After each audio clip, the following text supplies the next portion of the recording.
Well, a lot of focus on leadership since the passing of Queen Elizabeth II. And I guess when we talk leadership, though, it's all well and good when things are ticking along nicely, but what about when things turn to mud?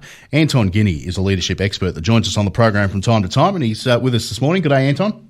Stephen, thanks for having me. Great to be speaking again. Yeah, you've looked at this from a perspective, and it's interesting, the impetus for this. The NRMA's 2021 Courteous Driving Survey of nearly over 2,000 people found 71% of drivers had experienced road rage over the previous year.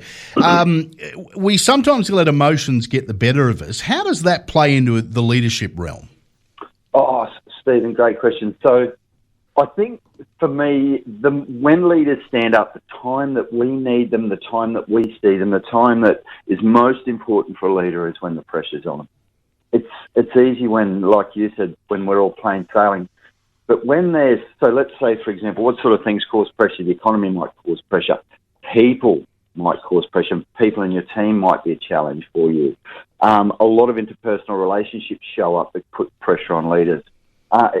Or there's a catastrophe like one that I was involved in a power plant up here in Queensland in early May last year, where the power plant blew up and there was 200 or 300 people on site, and the managers and the leaders had to step up and actually take control of that situation and stay in emotional control, Stephen. And that's, you said that beautifully. It's when our emotions get the better of us, what we're doing is reacting, not responding. So we need to get out of our emotional part of our brain and into the rational part of our brain, which are our frontal lobes, so that we actually make good decisions. We make real decisions, and we make decisions with rationale rather than emotion. Is it possible to teach somebody how to do that, though? Because if you're an emotional person, that's generally part of your character and part of your personality. Can you train yourself to, I guess, switch that off in times of pressure?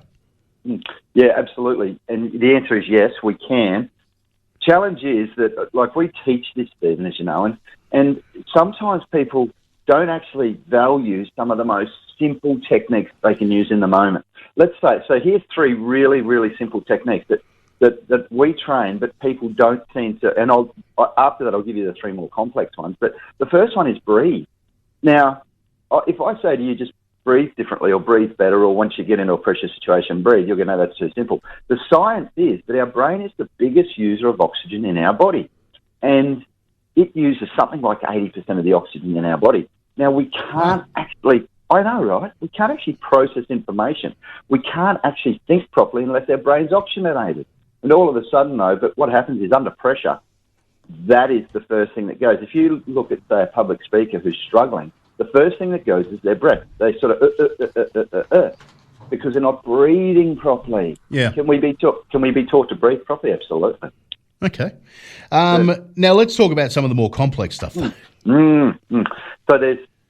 So breathing, and then counting to 10, for example, is another way, and then, of course, reframing. They're the really simple ones. The more complex ones are, here's psychology, problem-focused coping, emotional-focused coping, and avoidance. So problem-focused coping is the pressure's on, I'm getting into action. What do I need to do right now to actually take action and get something done? Emotional-focused coping is when we look at ourselves and we internalise, and it's called introspection, when we go inside and we go, I want to experience less of the negative emotion and I want to experience more of the positive emotion. So I actually want to step into, and again, this is a bit complex, but it takes a little bit of effort to say, what sort of emotion do I want to experience? So this is emotional intelligence.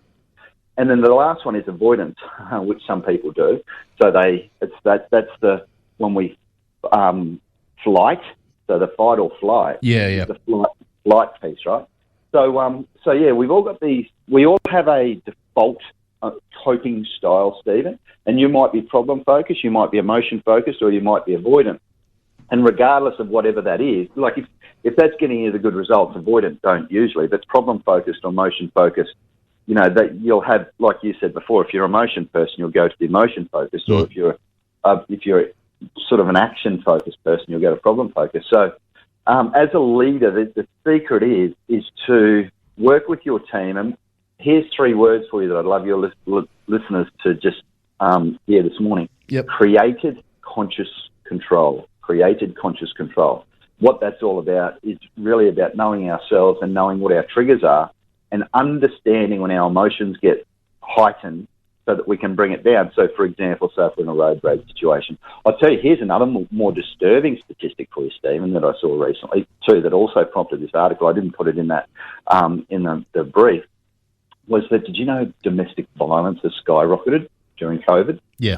I know. You've probably talked about that on your show. That's just another, it's just another example, I guess, of what's going on in the community and how our emotions are getting the better of us. Yeah, I think it created conscious control, I think, is a good message to finish up on. Anton, always good to talk to you. We'll catch up again soon.